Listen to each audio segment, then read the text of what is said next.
Olá, mulheres! Vamos lá para mais uma leitura do livro Mulheres com Espada, Como Carregar a Sua Cruz como uma Heroína, da autora Lisa Bevere. Nós estamos no capítulo 8, Palavras com Espada, página 150. Quem é aquele, como dissestes, que sem conhecimento encobre o conselho?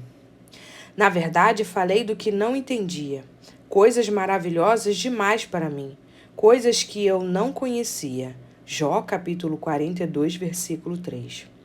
Outras versões da Bíblia utilizam as palavras obscurece, enturva, põe em dúvida para esclarecer o significado da palavra encobre. Quando tentamos explicar ou tirar dúvidas acerca daquilo que não entendemos, nós obscurecemos e tornamos sombria a luz do conselho de Deus. Questionamos a sua grandeza quando torcemos o sentido da sua palavra celestial. Se eu peço para um dos meus filhos dizer para um de seus irmãos, mamãe quer que você desça imediatamente, eu quero que ele repita exatamente o que eu disse. Mas a comunicação se torna turva quando ele esconde algo que eu disse ou acrescenta alguma coisa que não falei. Por exemplo, mamãe quer que você desça imediatamente para colocar a mesa. Talvez porque ele quisesse que seu irmão colocasse a mesa. Se eu o tivesse chamado para passear com um cachorro, ou simplesmente porque queria passar algum tempo com ele, haveria certa confusão. Ou se a mensagem dita fosse: mamãe quer que você desça, sem uma especificação de tempo, meu filho poderia dizer: tudo bem. Mas sem saber que deveria ser naquele momento, ele poderia atrasar sua missão. Esses são exemplos mínimos que podem tomar outra proporção em uma escala maior. Deus é o único que conhece tudo. Ele sabe que não conhecemos tudo, por isso ele nos deu sua sabedoria e seu ensinamento acerca de tudo o que é importante. Mas, assim como meus filhos, frequentemente pensamos que o motivo ou o momento por trás das suas palavras não são importantes. O que isso tem a ver com a responsabilidade de Paulo para com seu filho espiritual Timóteo? Prega a palavra, insta, quer seja oportuna, quer não. Corrige, repreende, exorta com toda a longanimidade e doutrina, pois haverá tempo em que não suportarão a sã doutrina, pelo contrário, cercar-se-ão de mestres segundo as suas próprias cobiças, como que sentindo coceira nos ouvidos, e se recusando a dar ouvidos à verdade, entregando-se às fábulas. 2 Timóteo, capítulo 4, versículo 2 ao 4. Em vez de pregar palavras leves, pregue palavra de luz. Sei que houve um período no passado no qual a espada da palavra de Deus era pregada sem luz, como se estivesse atrelada ao legalismo. Incluir em nossa mensagem nossos desejos e nossas motivações irá sempre distorcer o brilho da palavra de Deus. Quando as pessoas estão sendo feridas pelo que deveria curar, elas se esquivam da sua influência. Para não assustarem as pessoas, muitos ministros e líderes se retraem. E na tentativa de serem sensíveis aos visitantes, eles acrescentaram uma língua derivada, quase uma gíria da palavra de Deus. Creio que métodos sensíveis ao visitante são ótimos, mas erramos quando permitimos que nossa metodologia comprometa a mensagem de Deus. De maneira geral, as palavras curtas são as melhores, e as palavras antigas são as melhores de todas. Winston Churchill foi um comunicador brilhante, cujas palavras alcançaram muito além da sua esfera e época, e ainda falam a nós hoje. Gosto de pensar que essa citação explica como palavras curtas e concisas falam com clareza, e as palavras antigas resistem melhor aos efeitos do tempo. Como as palavras humanas são datadas, elas eventualmente se tornam antiquadas na presença do Eterno, que é atemporal. No tempo de Jesus, os judeus usavam duas línguas. O hebraico era reservado para o templo e para o estudo das Sagradas Escrituras. O aramaico era a língua usada diariamente nas casas e nos mercados. Jesus trouxe as palavras sagradas e escondidas e o poder de Deus para as pessoas nas ruas, nas casas e nos mercados. Mas ele não permitiu que a sagrada fosse tratada como comum, mesmo que ele tenha tratado as pessoas comuns como sagradas. Em nossa tentativa de ser tudo para todos, estamos permitindo que nossas palavras se tornem comuns ou profanas, rebaixando o peso eterno do que é santo? Permita-me utilizar a mim mesma como exemplo. Por muitos anos tenho dito aos que me assistem ministrar para deixar para trás os trapos do passado, porque com Deus seu passado não é seu futuro. Essa é uma expressão que Deus me deu em 1994, durante um período de oração. Normalmente essa é uma expressão que as pessoas guardam. Mesmo sendo verdadeira, ela tem data de validade. Ela tem poder transformador quando é declarado junto com a passagem bíblica no qual se baseia. Seu passado não é seu futuro, e é uma versão resumida de Filipenses capítulo 3, versículo 13 e 14. Irmãos, quanto a mim, não julgo havê-lo alcançado, mas uma coisa faço, esquecendo-me das coisas que para trás ficam e avançando para as que diante de mim estão. Prossigo para o alvo, para o prêmio da soberana vocação de Deus em Cristo Jesus. O que eu disse é verdade, mas carrega menos poder do que a verdade. Derivados e jargões da verdade carecem do poder do original.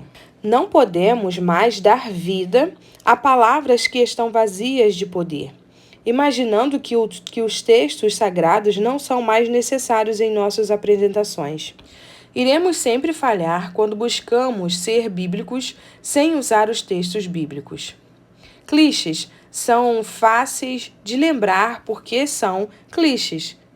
Neste tempo, no qual há tanta mídia social interconectadas, se uma expressão é marcante o suficiente, ela pode viajar o globo em questão de minutos. Mas o que deixa em seus rastros?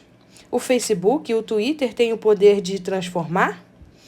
Certamente espero que sim, porque milhões de pessoas estão gastando muito tempo com essas ferramentas. Oro para que isso não esteja criando uma geração de sábios tolos que sabem tudo, mas não sabem nada. Porque imaginamos que o convite sela. Acalme-se e fique maravilhado. Foi inserido com tanta frequência ao longo dos salmos? As pausas dão tempo para que as palavras sagradas alcancem quaisquer esferas de pensamento sombrio com o brilho da sua atemporalidade.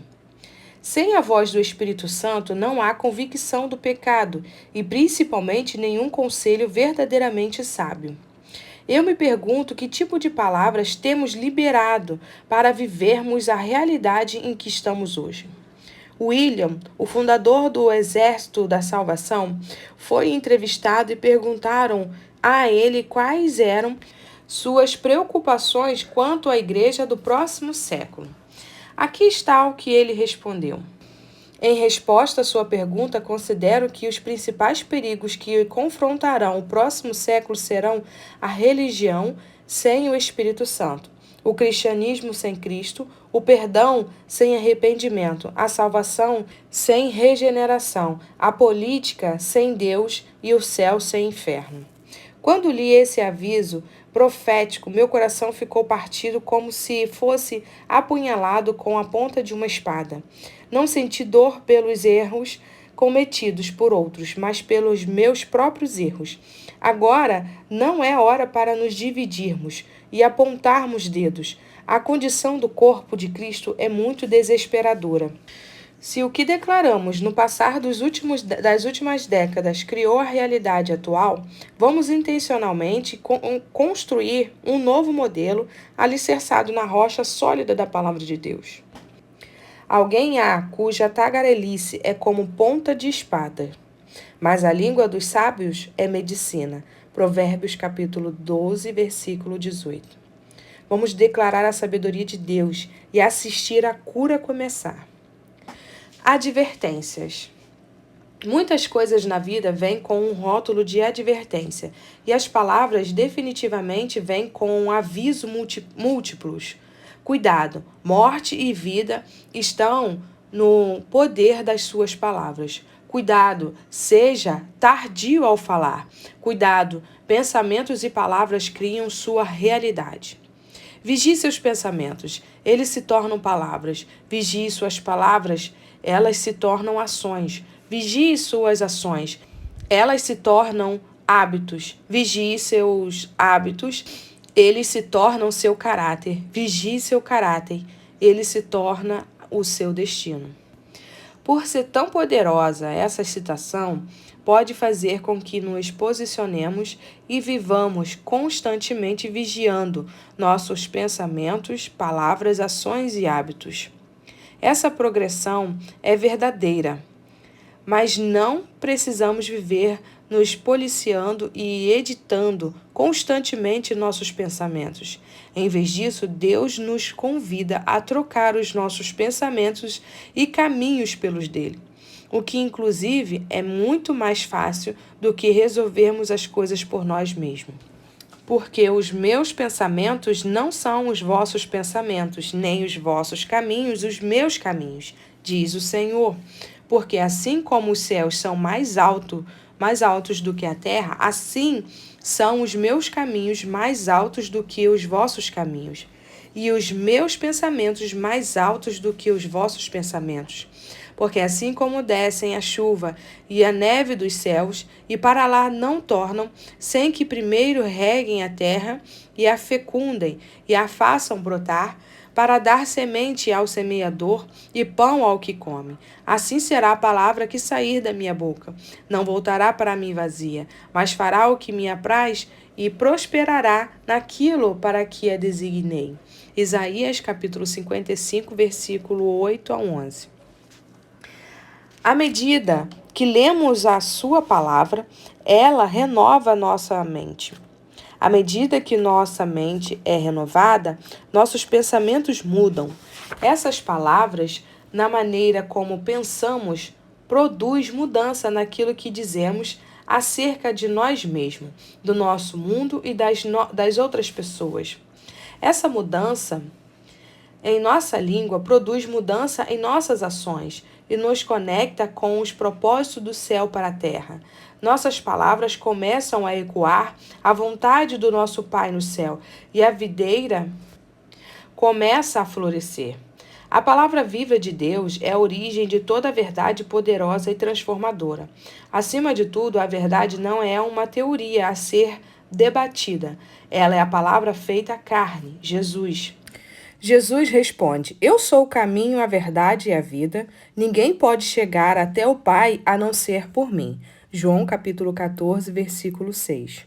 Existe uma grande diferença entre dizer a verdade e ser a verdade. Precisamos seguir o exemplo de Jesus e viver a verdade. Ele é a verdade sem data de validade, porque ele vive para sempre. A primeira opção é encorajar momentaneamente. A segunda, a transformar com sua luz e força. A expressão que cunhei, seu passado não é o seu futuro, pode ser comparada com uma porta parcialmente aberta, mas a palavra de Deus é um portão escancarado. A verdade de Deus tem o poder de separá-la e cobri-la de luz. Como é maravilhoso saber que nosso Pai não apenas nos deu uma língua, mas deu Jesus, o exemplo de como viver o que falamos. Então Jesus disse a eles: Eu afirmo a vocês que isto é verdade. O filho não pode fazer nada por sua própria conta, pois ele só faz o que vê o Pai fazer. Tudo que o Pai faz o Filho faz também. João capítulo 5, versículo 19. Sua palavra não é apenas viva, ela é a sua fonte. Como posso afirmar isso? Porque Jesus mostrou a vontade do Pai e ele é a palavra de Deus expressa em carne humana. Por isso, ao entrar no mundo, diz: sacrifício e oferta não quisestes, antes um corpo me formaste. Não te deleitastes com holocaustos e oferta pelo pecado. Então eu disse: eis aqui estou. No rolo do livro está escrito a meu respeito, para fazer, ó Deus, a tua vontade. Hebreus capítulo 10, versículo 5 ao 7. Então surge a pergunta: o que está escrito a nosso respeito no rolo do livro? Conforme Atos 2, as filhas de Deus serão parte dessas façanhas produzidas pelo céu. Profetizaremos junto com seus filhos enquanto experimentamos o derramar do Espírito de Deus. Iremos servi-lo com o céu estendido sobre nós, cheio de maravilhas, enquanto caminhamos sobre uma terra cheia dos seus sinais. Em nossos dias, todos os que clamarem o nome de Deus serão salvos. Versículo 17 a 21. Esse retrato maravilhoso mostra sua generosa vontade para nós. Você deseja fazer a vontade de Deus e ver tudo o que foi escrito a seu respeito, se tornar algo pelo qual você pode esperar? Creio que sim. Vamos aproveitar este momento e selá-lo com uma oração. Pai Celestial, eis a tua filha. Eu vim para fazer a tua vontade. Que tudo o que foi escrito sobre mim seja realizado em minha vida à medida que tomo posse da tua palavra, declarando-a e expressando-a através da minha vida. Em nome de Jesus. Amém.